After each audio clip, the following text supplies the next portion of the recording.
یوم تری المؤمنین والمؤمنات، قبر کا اندھیرا ہے، اللہ اکبر، قبر کا اندھیرا ہے۔ حضور صلی اللہ علیہ وسلم فرماتے قبر کو مٹی کا ڈھیر مت سمجھو، یا جنت کی باغوں میں ایک باغ ہے، خدا نہ کرے یا جہنم کی گڑھوں میں ایک گڑھا ہے، اس کو مٹی کا ڈھیر مت سمجھو۔ قاری طیب صاحب رحمۃ اللہ نے جو واقعہ سنایا اس کا آخری ٹکڑا عرض کرتا ہوں کہ یو پی کے علاقے میں کہانی کے دوران ایک شخص، ہر یو پی کی کہانی کس قدر، یعنی یہ میرے اردو سپیکنگ والے معاف کرے، ان کی کہانی کس قدر مٹی اور مثالے والے ہوتے ہیں، کم از کم میرے لیے تو زہر سے کم نہیں ہوتے، میں تو بالکل زبان پہ رکھ نہیں سکتا ہوں، کتنی مرچیاں ہوتی ہیں ان کاموں میں۔ ایک دفعہ فیصل آباد کانفرنس میں جا رہے تھے،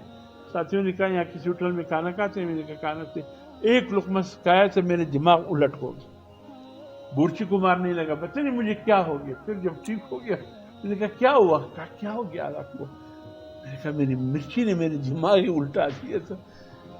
اصل یہ لوگ کیسے کھاتے ہیں میرے علم میں نہیں، میرا بس چلے تو میں چینی ڈال کر کھاؤں، لیکن ڈاکٹر تجھے شوگر ہے وہ بھی نہیں کھا سکتے۔ تو کہا وہ یو پی کا کھانا کھا کر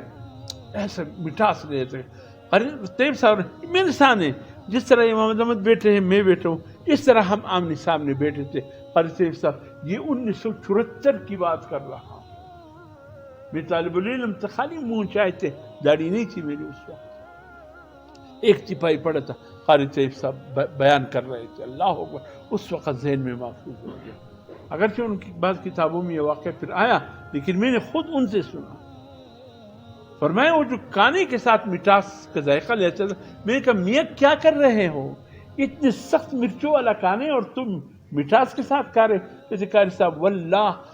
کسی لقمے میں بھی مجھے مرچی نہیں لگ رہی ہے جیسے میں کوئی مٹھائی اس کے ساتھ لے رہا ہوں۔ فرمایا کیوں؟ قاری صاحب کانے کی بات واقع بیان کرتے، مختصراً یہ قاری صاحب میں گرگن تھا،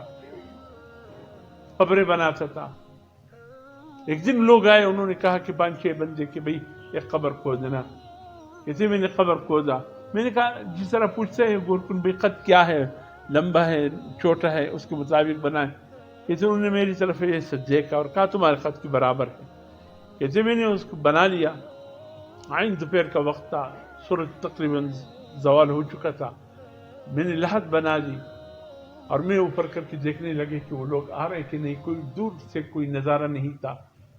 تو میں لاحت میں سو گیا دیکھنے کے لیے کہ قبر پورا ہے یا نہیں، پاؤں بھی میں نے سیدھے پھیلا دیے، سر بھی میں نے سیدھا کر کے یوں لاحت میں سو گیا۔ میں نے کہا ماشاءاللہ قبر تو بہت اچھی بن گئی۔ کہتے قاری صاحب سر کی طرف مجھے سوراخ نظر آیا، ایسا لگا میں ایسا دیکھ رہا تھا سوراخ کے اندر نیچے چلا گیا، پھر قبر بھی بھول گیا، سب کچھ بھول گیا، ایک بہت بڑے باغ میں جا رہا تھا، دور سے قرآن کی تلاوت کی آواز آ رہی تھی، ایسے باغات تھے ایسے، کہتے دل چاہا کوئی پل لے لوں، پھر دل میں کہا کہ نہ لو، مالک سے اجازت لے لوں۔ انگور جو دیکھا میں برداشت نہیں کر سکا، جا تو شخص کی طرف تھا جو تلاوت کی آواز آ رہی تھی، لیکن انگور برداشت نہیں کر سکا، ایک دانہ اٹھا کر